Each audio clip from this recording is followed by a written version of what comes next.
Oi gente, tudo bem com vocês? Eu sou a Bárbara Rubim e hoje eu tô aqui no meu financiamento solar. Faltam menos de 90 dias pra gente ter a virada de chave do Marco Legal da Geração Própria. Então vamos tirar algumas dúvidas para você ficar mais preparado para esse momento. O Marco Legal da Geração Própria estabeleceu a necessidade de que quem não tenha direito adquirido, portanto, quem decidir gerar sua própria energia a partir do dia 8 de janeiro de 2023, pague pelo uso da rede, que é o que a gente chama do fio B. Esse pagamento vai acontecer no momento em que o crédito de energia for utilizado. Então, as usinas remotas, elas não vão perceber tanto essa taxação, porque elas estão gerando essa energia, mas elas não estão consumindo esse crédito. Qual é a mudança que essa usina remota vai perceber? Ela vai ter uma mudança na forma de pagamento da demanda contratada, então vai ter uma demanda contratada menor do que é hoje, se for uma usina de mini geração que está na média tensão. E aí, quando ela gerar esse crédito, a beneficiária, no momento em que receber e for utilizar o crédito, vai perceber que esse excedente de energia está sendo valorado a menor do que ele é valorado, por exemplo, para quem tem direito adquirido. Vamos dar um exemplo para ficar mais claro. Imagina que o quilowatt-hora da energia que você consome custa R$1. Então ele, com todas as componentes tarifárias, é valorado a R$1. Para quem tem direito adquirido, um quilowatt-hora que eu recebo da rede da distribuidora também vai ser valorado a R$1. Importante deixar claro, gente, que aqui eu não estou falando de tributação, estou falando de componente tarifária. Num outro momento a gente pode falar também sobre ICMS. Pois bem, para quem não tem direito adquirido, esse quilowatt-hora que eu gerei, no momento em que eu for utilizá-lo, ele não vai ser valorado a R$1. Ele vai ser valorado no primeiro ano a 96 centavos, depois no segundo ano a 92 centavos e assim de maneira progressiva e sucessiva ano a ano, até que a gente esteja realmente pagando 100% do fio B.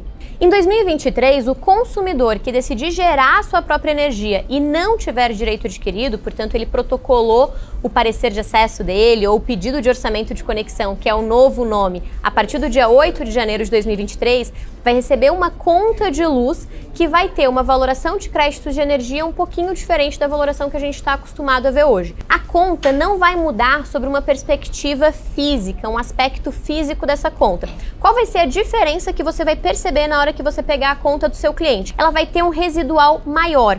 Então, se você está num estado hoje, por exemplo, em que a isenção de ICMS não é plena, então você tem a isenção, por exemplo, só na parcela TE da tarifa, você já deve perceber que mesmo que você compense toda a energia que aquele consumidor consumiu da rede da distribuidora, ele ainda fica com o valor a pagar que hoje diz respeito ao ICMS. Pois bem, no ano que vem, quando esse consumidor, por exemplo, que não tiver direito adquirido receber o crédito, ele vai ter a mesma perspectiva na conta dele. Só que ele vai ter, por exemplo, dois residuais, um de ICMS e o outro referente a uma componente tarifária que hoje ele seria capaz de compensar e se ele não tiver direito adquirido, ele não vai ser capaz de compensar, que é o fio B. Mas visualmente essa conta não vai mudar, tá, gente? Então isso acho que é pelo menos uma boa notícia, que a gente demora, a gente sabe que conta de luz é muito complexa, as distribuidoras não têm padrão para emissão de conta a nível nacional e a gente não espera grandes mudanças visuais na conta em 23.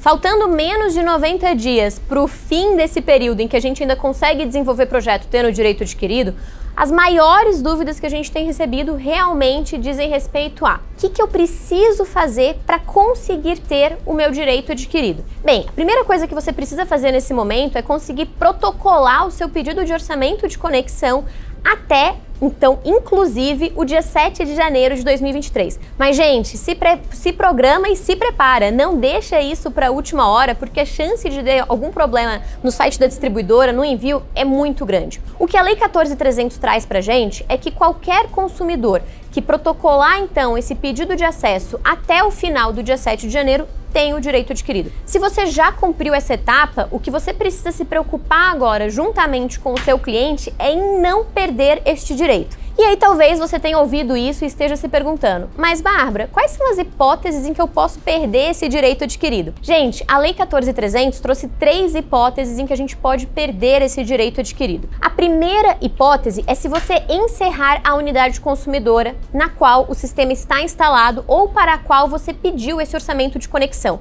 O que é encerrar a unidade consumidora? não é troca da titularidade. Você pode trocar a titularidade sem nenhum problema. Encerrar a unidade consumidora, por exemplo, é você mandar desligar a luz, manda cortar aquela unidade consumidora que tem lá, por exemplo, porque a pessoa vai se mudar e não quer continuar pagando o custo de disponibilidade dela. Isso vai levar a uma perda do direito adquirido que aquela unidade consumidora teria ou poderia ter. A segunda hipótese é se você fazer alguma sapequice. A lei fala em algum tipo de fraude ou erro no sistema de medição que seja atribuível ao acessante. Imagina, por exemplo, que você não, porque eu tenho certeza que você não faz esse tipo de coisa. Você conhece alguém que tem um sistema instalado em casa e aí numa vistoria a distribuidora descobre que naquela casa tem um gato. Isso é uma fraude no sistema de medição atribuível ao acessante que pode ser punida, então, com a perda do direito adquirido daquele sistema que está instalado lá. E a terceira hipótese de perda de direito adquirido que a gente tem é no caso de ampliação do sistema. E aí, isso gera uma outra dúvida, né? Mas, poxa, como é que a distribuidora vai conseguir diferenciar a energia da parte do sistema que eu tinha antes e da parte que eu ampliei? Gente, o que a ANEEL tem proposto para este tema? Vamos supor que você tem também uma residência e você instalou lá uma usina de 30 kW usando o financiamento disponível aqui no meu financiamento solar. Essa usina que você instalou em 2022 vai ter o direito adquirido. E aí lá em 2023 você está expandindo a sua casa, expandindo o seu consumo e você resolve colocar mais 10 kW de potência. O que você já tinha vai ficar no direito adquirido e essa nova instalação não vai ter direito adquirido. Ela vai ter a aplicação da regra que estiver vigente no momento em que ela for feita. O que a ANEEL tem recomendado e tem proposto é que essa nova instalação tenha um novo medidor. Então ela teria um medidor exclusivo dela para assegurar que 100% da energia gerada vai ser injetada na rede da distribuidora e assim a gente conseguiria, pelos dois medidores diferentes, saber de onde veio cada quilowatt-hora e aplicar a regra para cada um deles. O que a gente precisa ter em mente para conseguir entender de uma vez por todas o que vai mudar depois do dia 7 de janeiro de 2023 é que a taxação sobre a qual tanto falamos vai incidir sobre toda a energia que for produzida e injetada na rede. Então, tudo que a gente produzir numa usina, por exemplo, e consumir depois, quando a gente for utilizar esses créditos, vai ter que pagar pelo transporte, o que muita gente às vezes chama de frete também, que é a remuneração da distribuidora de energia pelo uso do sistema de distribuição que é dela. Então, não cabe tanto a gente falar numa taxação da geradora e numa taxação da beneficiária. Por quê? O que vai ter que pagar o fio B é a energia que foi injetada na rede da distribuidora e esse pagamento vai acontecer não no momento em que essa energia foi gerada, portanto não na geradora, mas sim no momento em que essa energia foi consumida lá na beneficiária. Quero aproveitar para esclarecer uma outra dúvida que eu também recebo bastante de vocês. Tem muita gente que acha que a taxação vai acontecer no momento em que a beneficiária recebe esse crédito. Não necessariamente, gente. Ela acontece, como eu comentei, no momento em que o crédito vai ser utilizado.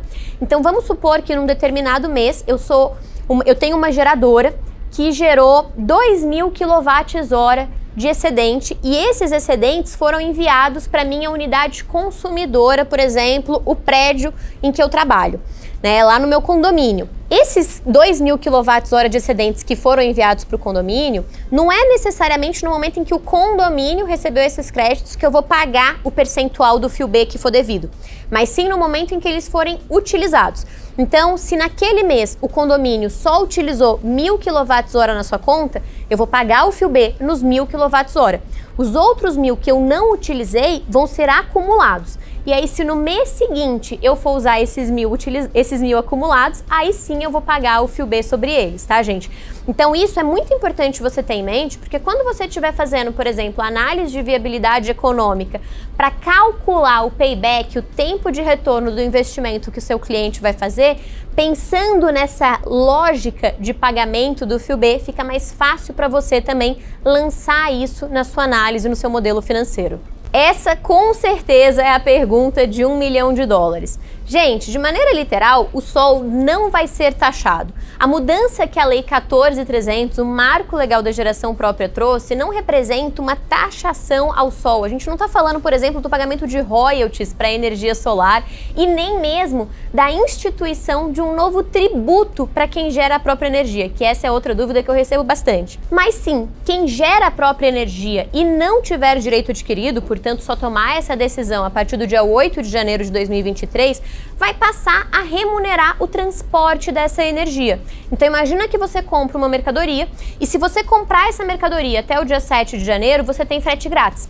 Se você comprar essa mercadoria só a partir do dia 8 de janeiro, o frete não é mais grátis, você vai ter um pagamento aí progressivo desse frete. Essa é a grande mudança do ponto de vista de valoração de créditos de energia estabelecida pela Lei 14.300. Mas a gente cunhou o termo taxar o sol não, porque era uma maneira muito mais simples da população entender toda a discussão que aconteceu no nosso setor de 2018 a 2022. Para saber quanto você vai pagar pelo transporte da energia que foi autoproduzida, primeiro é importante a gente consultar o site da ANEEL. Esse é um ponto, gente, que pouca gente tem ciência, mas hoje, mesmo antes de 2023, já é possível saber e calcular qual é a parcela do fio B que você vai ter que pagar quando você gerar a sua energia e injetar ela na rede da distribuidora. O fio B é uma componente tarifária que remunera todo o serviço de distribuição. Numa média nacional, o fio B equivale a mais ou menos 28% da tarifa de energia. Significa dizer que se eu tenho, por exemplo, 1 kWh que sem tributos ele custa R$1, desse R$1 por kWh, 28 centavos vão remunerar a distribuidora de energia que me atende. Mas esse valor, gente, é, como eu comentei, uma média nacional. Ele não é um valor fixo para cada área de concessão, para cada distribuidora que eu tenha. E por que não? Porque as características da concessão variam muito. Imagina, por exemplo, uma área de concessão como a da Enel São Paulo. É uma área de concessão que tem muitos prédios, é a maior área de concessão do Brasil em termos de unidades consumidoras e uma área relativamente pequena, né? Estamos falando aí de capital de São Paulo e região metropolitana. Significa que a distribuidora que atua nessa área de concessão, ela tem uma área geográfica para percorrer com a rede dela relativamente pequena e muitas unidades consumidoras para ratear este custo. Agora pensa, por exemplo, na realidade de uma distribuidora que atua na Bahia ou que atua no Pará. São estados continentais de uma extensão territorial muito grande e não necessariamente tão adensados quanto outros estados que nós temos. Então, nesses estados, a rede de distribuição tem que percorrer distâncias maiores e a gente tem menos unidades consumidoras para fazer o rateio desses custos. É por isso que o percentual do fio B vai variar de acordo com cada área de concessão que a gente tenha. Você consegue calcular o valor que você vai pagar pegando o valor do fio B da área da distribuição em que você se encontra. Esse valor está no site da ANEEL, é só você olhar uma planilhinha que se chama PCAT, que a gente consegue na página de revisão e reajuste tarifário da ANEEL para cada área de concessão. Lá a gente encontra o percentual do fio B. E o que a lei diz pra gente? Que em 2023, um consumidor que decida gerar a sua própria energia e não tenha direito adquirido, vai remunerar o serviço de distribuição em 15% do fio B. Em 2024, 30% do fio B. Então, vamos supor que eu tenho um fio B que equivale mais ou menos a 28 centavos. No primeiro ano, 15% desse fio B vai ser mais ou menos 4 centavos. Então, a gente consegue por aí fazer a análise para entender quanto é realmente que cada um de nós, que os nossos clientes vão pagar por esse transporte da energia.